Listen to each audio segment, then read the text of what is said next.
রোজার আমলের কথা আসলো, একটি দিন রোজা রাখলে আমরা অনেকবার হাদিসে শুনেছি, প্রতিবারই আমাদের রিমাইন্ডার দরকার হয়। একটি দিনের রোজা আমার চেহারাকে, আপনার চেহারাকে জাহান্নাম থেকে 70 বছর দূরে নিয়ে যায়। এই সুযোগ এসেছে। এবং এই নফল রোজাগুলোর মধ্যে কিছু রোজা আছে বেশ ফজিলতে। নবী করিম সাল্লাল্লাহু আলাইহি ওয়াসাল্লাম তিনি বললেন যে আমি আমার আমলকে, প্রত্যেকের আমলকে সপ্তাহে 2 বার আল্লাহর কাছে দেখানো হয়। আর আমার আমল যেদিন দেখানো হয় ওই দিন আমি রোজা রাখতে চাই।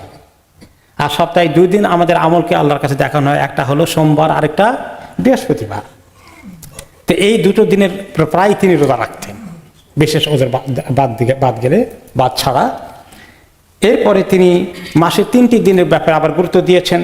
তিনি সাহাবায়ে কেরাম বলে যে আমাদেরকে তিনি নির্দেশ দিয়েছেন যে মাসের 3টি দিন, 13, 14, 15 চন্দ্র মাসের মাঝখানে 3টি দিনকে রোজা রাখতে তিনি অনেক গুরুত্ব দিয়েছেন আমাদেরকে, এবং তাকিদ সহকারে বলেছেন।